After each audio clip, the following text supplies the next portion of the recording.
BA part first के विद्यार्थियों, ई व्याख्यान में आपका स्वागत है। विद्यार्थियों, आपको प्रश्न पत्र के अंतर्गत मीरा और रसखान का व्याख्यान कराया गया था। मीरा पर जो प्रश्न बनते हैं, आज आपको मीरा की प्रेम, भक्ति और विरह के बारे में चर्चा की जाएगी आपसे कि प्रेम योगिनी मीरा का विरह किस प्रकार का था, विरह वेदना कैसी अभिव्यक्त हुई है उनके काव्य में, कितनी मार्मिक है और सच्चे हृदय से निकली हुई भक्ति और बिछोह की पीड़ा वहाँ पर विद्यमान है। तो मीरा की जो पीड़ा है वो उनके काव्य में, उनके पदों में ही अभिव्यक्त होती है। वहाँ उनकी बहुत ही स्पष्ट ढंग से उन्होंने अभिव्यक्ति की है, अपने हृदय को खोलकर रख दिया है और एक स्त्री होने के नाते वहाँ उनका प्रेम, उनका बिछोह है, उनकी भावाभिव्यक्तियाँ और विरह है और अधिक सत्यता के साथ स्वाभाविक ढंग से अभिव्यक्त हुए हैं। वहाँ कुछ भी बनावटीपन नहीं है, कुछ भी काव्य या छंद या अलंकार का मोह नहीं है। वो एक सीधे सरल भक्त हृदय का उच्छ्वास है। विद्यार्थियों, आपको जैसा कि आप सभी जानते हैं, भक्त कवियों में मीरा का प्रमुख स्थान है। जहाँ तुलसी की भक्ति दास्य भाव की और सूर की सख्य भाव की भक्ति है, वहाँ मीरा की भक्ति भावना माधुर्य भाव की है। कांता भक्ति से ओतप्रोत थी। माधुर्य भाव अर्थात दाम्पत्य भाव की भक्ति थी। उन्होंने ईश्वर को, कृष्ण को अपना प्रिय, अपना पति, अपना परमात्मा माना है। उनकी भक्ति भावना में कृष्ण ईश्वर होते हुए उनके लिए प्राण पति के प्रतीक थे। बचपन से ही मीरा के संस्कार भक्ति भाव से भरपूर थे। अपने पितामह का इन पर विशेष प्रभाव था। मीरा के जीवन परिचय से आप सभी विदित हैं, फिर भी आपको थोड़ा सा बता दिया जाए विद्यार्थियों। इनका जन्म संवत 1573 में चोपड़ी नामक ग्राम में हुआ। वह मेड़ता के राठौर रतन सिंह की पुत्री थी। मीरा का विवाह चित्तौड़ की महाराणा सांगा के पुत्र कुंवर भोजराज के साथ हुआ था। आप सभी मीरा के संबंध में जो ये सामान्य जानकारी है सभी परिचित हैं और दुर्दैव से मीरा वैधव्य की शिकार हो गई। यह उनके जीवन के लिए अत्यंत दुखद घटना थी। अब जब सांसारिक मोह के और आश्रय के नाते समाप्त हो जाते हैं तो भक्ति भावना का मार्ग ही शेष उनके समक्ष रह गया था। विद्यार्थियों, जो बचपन में भक्ति के संस्कार थे वो अब प्रबल हो उठे और वो दिन रात अपने गिरिधर गोपाल की भक्ति में तल्लीन रहने लगी, निमग्न रहने लगी। साधु संग, भक्ति, कीर्तन ही मीरा का जीवन बन गया था। संत रैदास को उन्होंने गुरु माना, ऐसा माना जाता है, और उन्होंने अपना समस्त जीवन कृष्णार्पण कर दिया। मीरा का इस प्रकार साधु संगत करना, मंदिरों में सबके साथ नृत्य करना, एक राज परिवार की वधू को भला कैसे शोभित हो सकता है। महाराणा को ये सब नहीं सुहाया और अनेक प्रकार की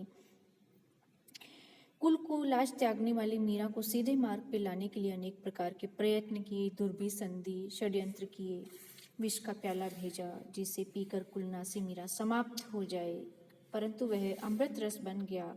ये उनके पदों में बहुत जगह वर्णित है। डिबिया में सर्प भेजा तो वो शालिग्राम बन गया। इस प्रकार जो भी उपाय राणा ने इस प्रेम योगिनी मीरा को, भक्तिनी मीरा को समाप्त करने के लिए, वे सभी व्यर्थ हो गए और उनके अटल विश्वास, प्रेम और भक्ति की जीत हुई। मीरा अपने प्रेम मार्ग पर शांत मन से अनवरत आगे बढ़ती रही।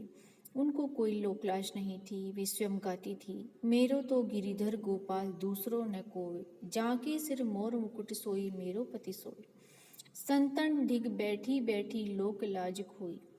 अर्थात मीरा एक प्रकार से तत्कालीन सामंती समाज की बेड़ियों को तोड़ने वाला प्रथम विद्रोही स्वर था। आज के लगभग 500 वर्ष पूर्व विद्यार्थियों कि जब राजवधू या राज स्त्री वैधव्य को प्राप्त हो जाती थी तो अग्नि को झोंक देने के अतिरिक्त उनके समक्ष कोई मार्ग नहीं रहता था। जब पति मर गया तो उस स्त्री को, राजपूत स्त्री को तो विशेष रूप से जीवन जीने का ही अधिकार नहीं है।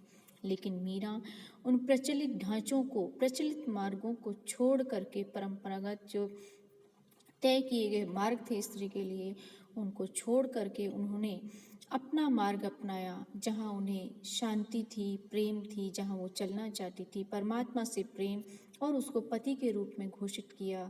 ये कम विद्रोह का स्वर नहीं है, स्त्री स्वतंत्रता का स्वर भी माना जा सकता है मीरा की भक्ति को, जो उन्होंने कहा। जब महारानी ने बहुत ही तंग किया तो मीरा ने घर बार छोड़ दिया और वो मथुरा वृंदावन की यात्रा पर निकल पड़ी, और उनकी मृत्यु संवत 1603 के आसपास हुई वृंदावन में। विद्यार्थियों, मीरा की भक्ति के बारे में आपको बताया जा चुका है कि वो दाम्पत्य भाव की या माधुर्य भाव की भक्ति थी।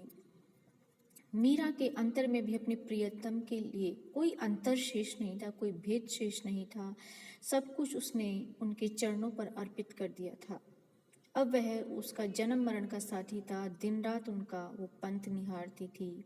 उसके देखे बिना उन्हें पल भर भी, घड़ी भर भी चैन नहीं पड़ता था। उसने तो अपने गिरिधर से केवल एक निष्ठ प्रेम किया, लोग चाहे उसे भक्ति कहें या कुछ और कहें, या समाज उसे कुलनासी कहे। उनका प्रेम सूर और तुलसी जैसा प्रेम नहीं था, उनका तो राधा और गोपियों का सा प्रेम था, जिसके कारण उसने संसार को ही छोड़ दिया, लोकलाज का भी परित्याग कर दिया। उनके हृदय में एक पीड़ा थी और उसी दर्द से व्याकुल होकर के वो गा उठी थी, हेरी मैं तो प्रेम दीवानी, मेरा दर्द न जाने कोई, घायल की गति घायल जाने, जो कोई घायल होए। दर्द की मारी बन बन डोलू, वैद्य मिला नहीं कोई।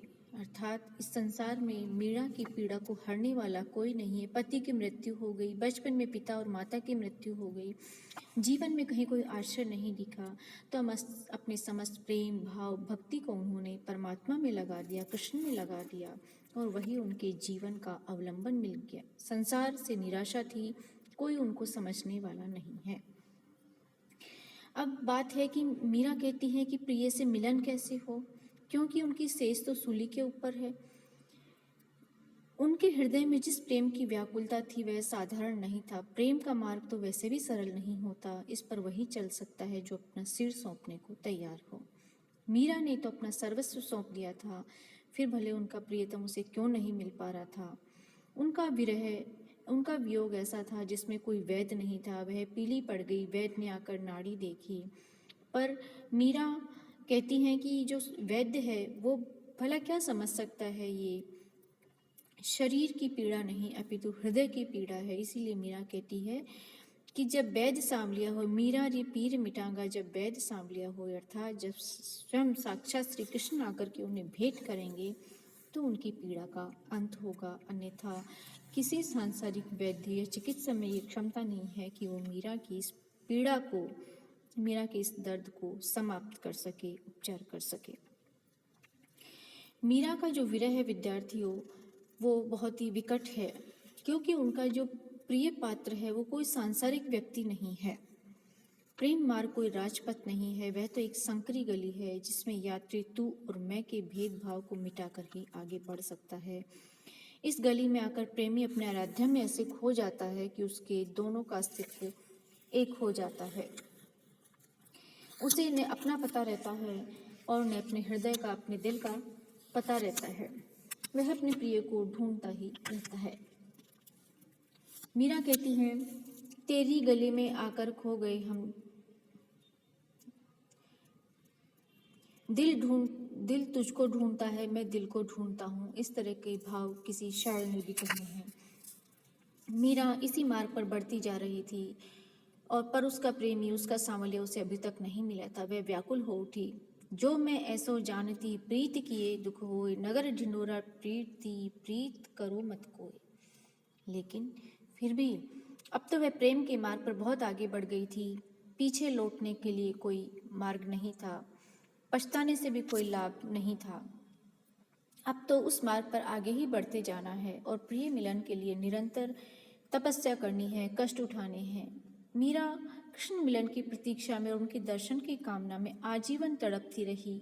राधा और गोपियों को तो अपने प्रियतम का साहचर्य मिल गया था, पर मीरा तो सदा इसी विरह में तड़पती रही। एक दिन वह पुकार उठती है, मैं जानो नाही प्रभु को मिलन कैसे होई री। अर्थात ये उनके हृदय की अंतरतम की पीड़ा है। सारा जीवन वो कृष्ण कृष्ण पुकारती रही, सांसारिक कष्ट भोगती रही, लेकिन अंत फिर भी उस हृदय से यही निकलता है, मैं जानू नाही प्रभु को मिलन कैसे होए। इसी प्रकार उसके विरह के दिन कट रहे थे। मीरा के काव्य में विद्यार्थियों यदि संयोग भी है तो वो मात्र उनकी कल्पना का संयोग है, वहाँ संयोग विद्यमान है ही नहीं, सिर्फ और सिर्फ विरह है, पीड़ा है। मिलन की उत्कंठता बढ़ती ही जा रही थी। तभी उसे एक दिन उसके प्रियतम मिल गए। ये कवयित्री की कल्पना है, परंतु वह मिलन भी विचित्र था। पल भर के लिए मीरा की पलकें नींद में लगी कि स्वप्न में सांवलिया आए, और जब तक वह जगी वे जा चुके थे। जिसके लिए वह इस तरह व्याकुल थी वह आया भी प्रिय और चला भी गया। मीरा के लिए कितनी दुखदायी घड़ी थी। वो कह उठती है, सोवत ही पलका में तो पलक लगी पल में प्रिय आए। मैं जो उठी प्रभु आदर देने को, जाग पड़ी प्रिय ढूंढन न पाए। और सखी प्रिय सोई गमाई तू, मैं जो सखी प्रिय जागी गमाए। अर्थात मैं जग गई तो प्रिय गुम गए, और मैं सोई, सोने में भी प्रिय का गुमना है और जागने में भी गुमना है। कैसी विचित्र, विरोधाभासी और पीड़ादायी स्थिति है। इस प्रकार मीरा का विरह वर्णन एक सच्चे हृदय की अनुभूति है। उसमें प्रेमी हृदय की व्याकुलता है, दर्द है, टीस है, पीड़ा है। इसी प्रकार मीरा का जो संयोग वर्णन है वो भी कम नहीं है। मैंने आपको बताया कि वहाँ मिलन की पूरी लालसा है, और जो कुछ जहाँ मीरा के काव्य में संयोग आता है वो अपनी कवयित्री की कल्पना है कि वो प्रभु से इस भांति प्रतीक्षा कर रही है, और प्रभु भेंट करते हैं तो जीवन में उल्लास ही उल्लास आ जाता है। कृष्ण मीरा के घर आए, आंखें उस रूप माधुर्य का रसपान करती हैं। मीरा अब उन्हें एक पल को भी अपनी आंखों से दूर नहीं होने देना चाहती। इसी से वो कहती हैं, पिए जी म्हारे नैन आगे रहजो जी, नैना आगे रहजो माने भूल मत जाजो जी। प्रभु ने मीरा की ये बात मान ली और मीरा के महल में वे ठहर ही जाते हैं। अब तक प्रियतम को रिझाने के लिए मीरा मतवाली हो उठी। उस प्रेम मिलन में वह बावली होकर के नाच उठती है, गा उठती है। पग घुंघरू बांध मीरा नाची रे, पग घुंघरू लोग कहे मीरा भई बावरी, सास कहे कुलनासी रे। अर्थात दृष्टिकोण है लोगों का भिन्न भिन्न। मीरा की जो भक्ति है, मीरा का कृष्ण के प्रति जो प्रेम है, वो उनके हृदय की वेदना है, उनके हृदय की कामना है। लेकिन मीरा के ये कृत्य परिजनों को, तत्कालीन राजसी परिवार को, कुल की मर्यादाओं को भंग करने वाले लगते हैं। सास उनको कुल की लाज खोने वाला, कुलनासी का उपाधि उनको देती है। इस प्रकार मीरा का वियोग और संयोग दोनों ही अपूर्व है। दोनों ही प्रसंगों में उनकी आत्मा की सच्ची अनुभूति, सरल हृदय की भावाभिव्यक्ति वहाँ हुई है। सच्ची तन्मयता है। मीरा का यह प्रेम काव्य हिंदी की अपूर्व संपत्ति है। विद्यार्थियों, मीरा ने कविता करके कविता नहीं लिखी। हिंदी में कुछ ऐसे भक्त कवि हुए हैं जो अपने सच्ची भक्त हृदय के उद्गारों को व्यक्त करना ही उनका लक्ष्य था, जैसे कबीर हैं, मीरा हैं। इन्होंने कविता करके नहीं लिखा, लेकिन जो कविता है वो भावों की अभिव्यक्ति का मार्ग ढूंढते ढूंढते ही स्वतः ही कविता बन गई है। मीरा का काव्य है वो गीति शैली में है। काव्य कला की दृष्टि से भी देखें तो मीरा की कविता गीति शैली में है। उनका स्वर मधुर है, उसमें संगीत की एक अद्भुत छटा है। रूपक, उत्प्रेक्षा, उपमा, दृष्टांत आदि अलंकारों का वहाँ अच्छा स्वाभाविक रूप से प्रयोग आया है। और मीरा की कुछ प्रसिद्ध रचनाएं भी हैं, जैसे राग गोविंद, नरसिंह जी रामायरा, राग मल्हार, मीरानी गरबी, राग गोविंद, टोटिका आदि आदि। विद्यार्थियों, मीरा की भक्ति जितनी समाज में, हम राजस्थान में ही नहीं, राजस्थान से बाहर भी मीरा के पदों को बड़े प्रेम और उल्लास से गाया जाता है। उनकी भक्ति अजर है, अमर है। हिमालय से लेकर कन्याकुमारी तक, गुजरात से लेकर बंगाल तक प्रेम योगिनी मीरा के गीत बड़े ही श्रद्धा से, आदर से गाए जाते हैं। मीरा हमारे देश की एक नारी रत्न थी, एक विभूति थी, जिसने अपने भौतिक जीवन में कोई आनंद उन्होंने नहीं देखा, सुख नहीं देखा, और जो सुख ढूंढना चाहा वो अपने आराध्य के मिलन में ढूंढना चाहा, लेकिन वो भी परमात्मा और आत्मा का मिलन मृत्यु के बाद ही संभव हो पाया, जो मीरा के जीवन में हुआ। और मीरा जीवन भर उस कृष्ण को पुकारती रही, अपने गिरिधर नागर को पुकारती रही। मीरा के काव्य में विद्यार्थियों आप देखेंगे कि एक ही विशेषण अधिक प्रयोग में हुआ है, गिरिधर नागर। गिरि को धारण करने वाला और ब्रजवासियों की रक्षा करने वाला कृष्ण है, वो मुरलीधर नहीं है, वो गोपी किशन नहीं है, अर्थात जो रक्षा कर सके। उसे संबोधन को मीरा ने अपने पदों में, अपने गीतों में श्री कृष्ण को संबोधन के माध्यम से कृष्ण को पुकारा है और अपने हृदय की सच्ची वेदना को, प्रेम को उसके समक्ष उड़ेल दिया है। तो विद्यार्थियों, ये है मीरा की विरह वेदना और भक्ति।